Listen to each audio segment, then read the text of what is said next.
All right, welcome to art class again. We are going to go over some Greek pottery, specifically Greek history when it comes to their pottery from long, long ago. We're talking thousands and thousands of years ago, guys.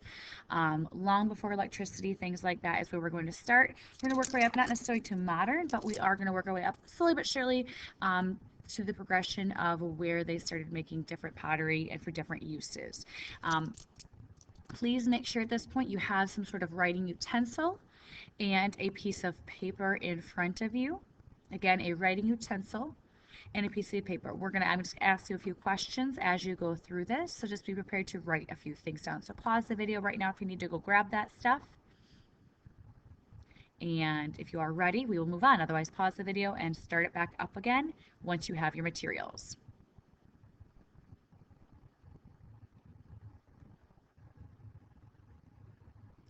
All right, here we are. As you can tell by the label on this screen, it is called Stone Age. What I want you to do right now is on your piece of paper, just jot down colors that you see. What colors do you see? What shape do you see? What kind of details? And what do you think these were used for? So think through colors, details, what shapes, and even what they might have been used for. And I want you to understand is the way clay works. You're going to learn a little bit about where clay comes from. You guys may have found clay before, but what I want you guys to start thinking about is the location of clay. Clay can come in many different colors.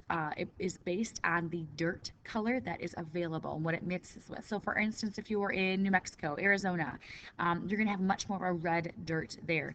That is why you might get some of this red type of clay. If you've got a much more black type of soil, you're going to get a much more darker clay or black clay. And that was actually how they created colors. They did not have glazes like we have today or paints, but that was how they made their colors of clay. And so the only way they got different shades and colors was to get different clay from different areas around their country. The other thing I want you to notice is the detail. It's not a ton of detail. It's pretty simple, pretty basic. Got some lines, some simple shapes. But this pottery was not for decoration. It was strictly for use. So had a purpose, they needed to fill that purpose, and so therefore they thought, you know what, we're going to make some pottery to make our lives a little bit easier. And that easier was carrying things, storing things. So hopefully you wrote something about storage, about grain, maybe about water even. They did not have running water in their house at this point. You have to understand that they were going down to the local river, things like that, to get water, to get their grain. And they stored as much as they could at home, but this way they didn't have to go constantly to get that fresh water. And what I want you to notice as we flip through these is the change. All right, so in this one you'll notice they're getting a little bit more interesting shape wise. Color wise, again, still pretty bland, but look at the shape, look at the intricacies. There are handles now, which are on the sides. Okay, there's even some spouts to pour from. There is even something called a foot, which is at the bottom of the pottery. Okay, that's just holding it up so that you can actually see the shape of the pot. And what that does is it actually starts to look better. It's not just for practical uses, but it's actually for something to look nice on their shelf while serving a purpose. Okay, and they actually started having some hand wheels where they just spun it by hand and they could actually work on it that way, so it was a little more symmetrical, a little more even as they worked. Late bronze is the next era, and again, you can see they're getting better and better at what they were doing. Not only is their shape getting better, they have handles, they've got feet, but now look at the designs. Greek pottery tells a lot of their storytelling. They lived by the Mediterranean Sea, so there are sea creature stories. If you ever think about horse races, chariot races, you can see that here. Just some really cool designs here that have to do with their history. They were telling stories through their artwork. All right, it looks like I put this slide out of order. However, it is not out of order. This is the Dark Age, and what happens during things like the Dark Age, something went wrong, okay? And I need you guys to understand that this is perfectly in order. Even though they're making progress, at this point now they were at huge, huge war. All right. And their priority was not on making art, not on making pottery. And what they wanted to do was they just needed it for practical purposes.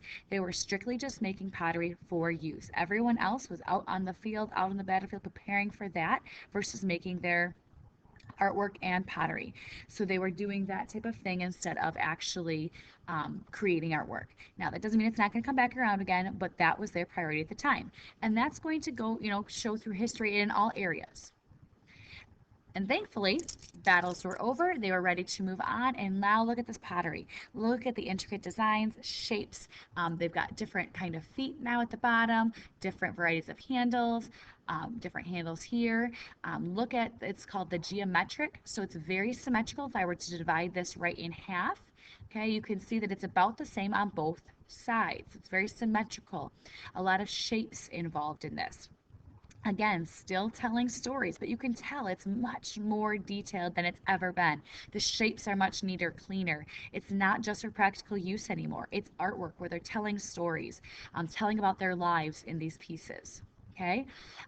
Remember how I said they didn't have glazes? So they're trying to find more and more ways to actually create figures, create shapes that they could actually see and create. So what they did here is they layered the different clay. So they made a piece of pottery out of red clay and they layered it with the black and then scraped away to get the red to show through to give it a lot more detail. I mean, you can see the detail of their armor on their back, the feathers in their hats, even all this tiny detail pattern along the top and on the handle. Notice how detailed this little lip part is at the top and even the foot at the bottom. They're getting very, very good.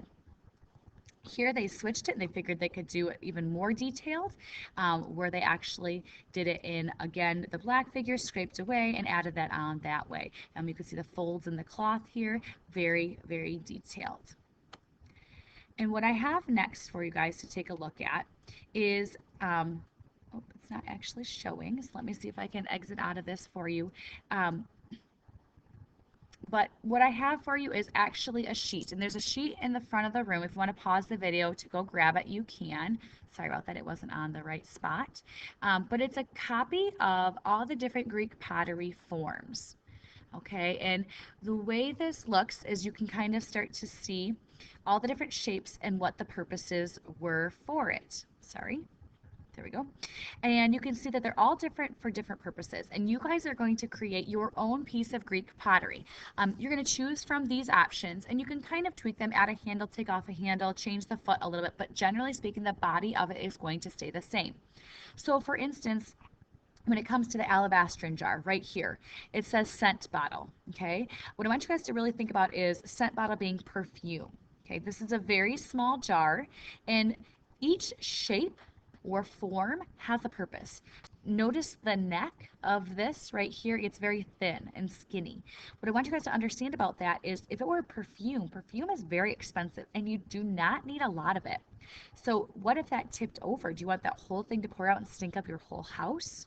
No, only a little bit would spill if that tipped over because of the narrow neck, and only a little bit would come out if you tried to actually put some on.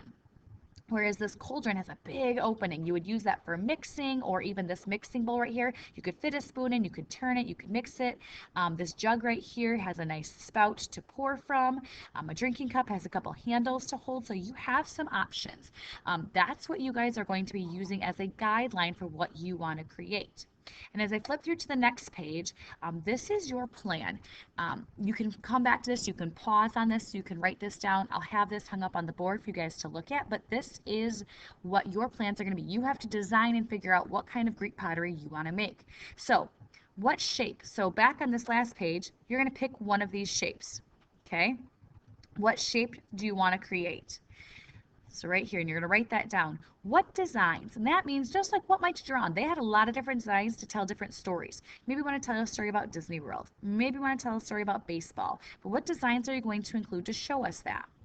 Then on the back of your paper, you're going to create a sketch. So you're actually going to draw out the shape and put measurements in. I'll show you that in just a second.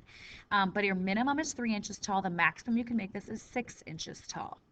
You also need to write down 2 problems that you might run into. So how are you going to carve in stuff? How are you going to add coils? How are you going to make it go out and back in? Those are all the problems you might run into.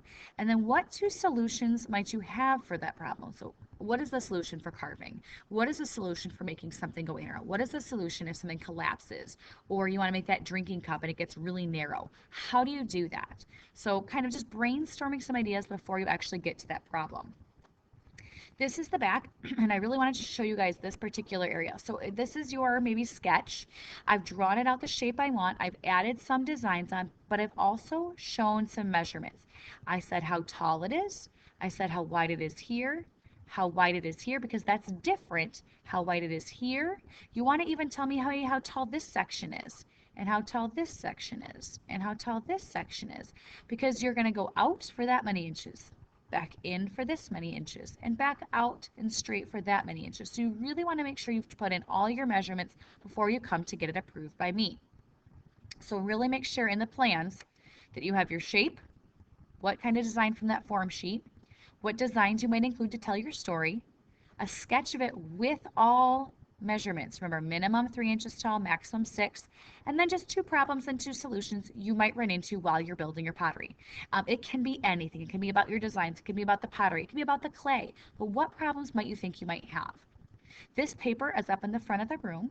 Feel free to pause right now and leave this on your screen to reference back to and start working on your plan. There's also a copy of the form sheet as well, or you can go back in the slideshow to go see it during the video. Please feel free to reference this as you work on that. After you are done with making your plan, please bring it up to me and I will check it and approve you to go watch the clay videos. Thank you. Have fun.